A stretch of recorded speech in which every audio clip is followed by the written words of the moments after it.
મિત્રો, ઘરમાં બનતી નાની નાની બાબતોમાં ઘણા બધા સંકેતો છુપાયેલા હોય છે. જો આ સંકેતો સમજાય છે તો જાણી શકાશે કે ભવિષ્યમાં આવનારો સમય કેવો રહેશે અને સમસ્યાઓથી બચી શકાય છે. જ્યોતિષશાસ્ત્ર અનુસાર જ્યારે ગરીબી વધવાની સંભાવના હોય છે ત્યારે ઘરની નાની નાની વસ્તુઓ તેનો સંકેત આપે છે. આજના વિડીયોમાં તમને જાણવા મળશે કે ગરીબી વધવાના કયા કયા સંકેત તમને મળી શકે છે. જો ઘરમાં કોઈ પરેશાની હોય તો તેની સૌથી પહેલી અસર ઘરના તુલસીના છોડ પર પડે છે. ઘરમાં તુલસીનો છોડ સંપૂર્ણ રીતે સુકાઈ જાય છે, જે મુશ્કેલી અને ગરીબીની નિશાની માનવામાં આવે છે. ખાવા પીવાના નમકીન પદાર્થોમાં કાળી કીડીઓનો વધારો આવનારા ખરાબ સમયનો સંકેત આપે છે. જો તમારા ઘરના સમયનો સંકેત આપે છે. જો તમારા ઘરના ઝાડહોડના પાંદડા સુકાઈ જવા લાગે તો તેને તરત જ કાપી નાખો. ઘરમાં વૃક્ષો અને છોડ હંમેશા લીલા જ હોવા જોઈએ, જે સુકાઈ ન જવું જોઈએ. નહીંતર બુધ ગ્રહ બગડી જાય છે અને તેનાથી તમારું દેવું વધી જાય છે. વૃક્ષો અને છોડને રોજ પાણી આપવાનું ધ્યાન રાખો અને તેને સૂકવવા ન દો. ઘરમાં સાવરણી દેવી લક્ષ્મીનું સૂચક છે, કારણ કે તે ઘરમાંથી ગરીબીને દૂર રાખે છે. તેનાથી ઘરમાં સુખ, સમૃદ્ધિ અને સંપત્તિ આવે છે. સાવરણી પર પગ ન મૂકવો જોઈએ, તેનાથી દેવી લક્ષ્મીનો અનાદર થાય છે. જો ઘરનું નાનું બાળક અચાનક ઘર સાફ કરવાનું શરૂ કરે છે તો તે ઘરમાં કોઈ અનિચ્છનીય મહેમાનના આગમનનો સંકેત છે. એટલે સમજવું જોઈએ કે સૂર્યાસ્ત પછી ઘરમાં ઝાડુ ન લગાવવું જોઈએ, કારણ કે તે વ્યક્તિ માટે દુર્ભાગ્યને આમંત્રણ આપે છે. નાસ્તો કરતા પહેલા સાવરણી ફરવવી શુભ માનવામાં આવે છે. સાવરણી ઊંધી રાખવી તે અશુભ માનવામાં આવે છે.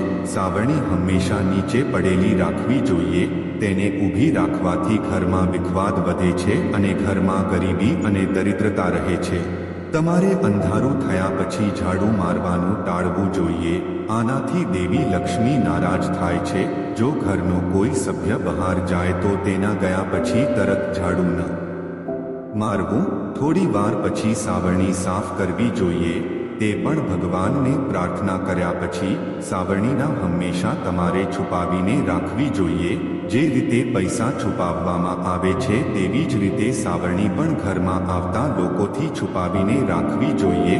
વાસ્તુ વિજ્ઞાન અનુસાર જે લોકો સાવરણી માટે જગ્યા બનાવવાને બદલે ગમે ત્યાં સાવરણી રાખે છે તેમને આર્થિક મુશ્કેલીનો સામનો કરવો પડે છે.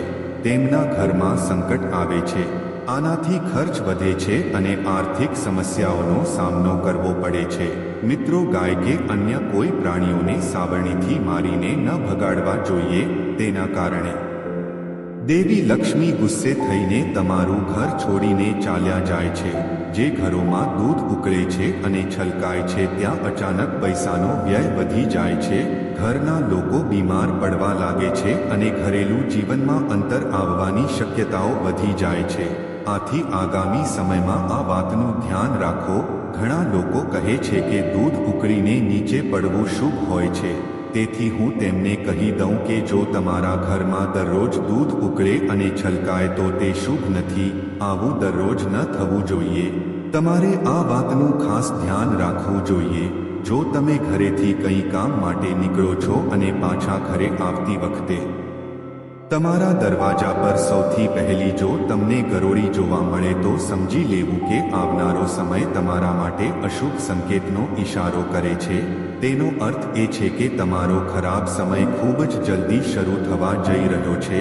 આવી સ્થિતિમાં તમારે અગાઉથી સાવચેત રહેવું જોઈએ અને ખરાબ સમયમાં હિંમતથી કામ કરવા માટે તૈયાર રહો. મિત્રો, આ હંમેશા ધ્યાન રાખો કે સમય ક્યારે પણ એક સરખો નથી રહેતો. તમારો ખરાબ સમયમાં હિંમતથી કામ કરવા માટે તૈયાર રહો. મિત્રો, આ હંમેશા ધ્યાન રાખો કે સમય ક્યારે પણ એક સરખો નથી રહેતો. તમારો ખરાબ સમય પણ પ્રસાર થઈ જશે. તમારે માત્ર હિંમત રાખવાની જરૂર છે મિત્રો. ઘરમાં ગરોળી જોવી એ સારી બાબત છે, પરંતુ જો તમે નવું ઘર ખરીદ્યું છે અને તેમાં મૃત ગરોળી જોવા મળે છે તો ઘરમાં પ્રવેશ કરો આ પહેલા તમારે પૂજા હવન વગેરે કરાવવું જોઈએ. જો તમે આવું નથી કરતા તો તે ઘરમાં રહેનાર વ્યક્તિની પ્રગતિ થતી નથી અને ખરાબ સમય હંમેશા તે વ્યક્તિની સાથે રહે છે. જો જાણતા જાણતા તમારા શરીરના અંગો પર ગરોળી પડી જાય છે તો તે પણ ભવિષ્યમાં ખરાબ સમયનો સંકેત છે. તે સૂચક છે કે જો ગરોળી તમારા કપાળ પર રહે છે તો તે તમારા માટે ખુશીનો સંકેત લાવે છે અને ટૂંક સમયમાં તમને પૈસા મળવાના છે. પરંતુ જો ગરોળી તમારા માથાના વાળ પર પડી જાય તો તમારે સાવધાન રહેવું જોઈએ, કારણ કે તેનો અર્થ છે કે તમારા જીવનમાં કોઈ મોટું સંકટ આવવાનું છે. તેમજ આંખનું વળવું એટલે કે ફરકવું પણ તમને આવનારા સમય વિશે સંકેત આપે છે. સ્ત્રીઓની ડાબી આંખનું ફરકવું તેનો અર્થ એ છે કે તમારા જીવનમાં કંઈક સારું થવા જઈ રહ્યું છે. આ એક શુભ સંકેત દર્શાવે છે. જો ડાબી આંખ ચારે દિશામાં ઝૂકી જાય છે તો તેનો અર્થ એ છે કે તમારા લગ્ન ટૂંક સમયમાં થવાના છે. જો સ્ત્રીઓની જમણી આંખ મચડાય છે તો તેનો અર્થ છે કે કંઈક અશુભ થવા જઈ રહ્યું છે. તમારા જીવનમાં મુશ્કેલીની નિશાની છે.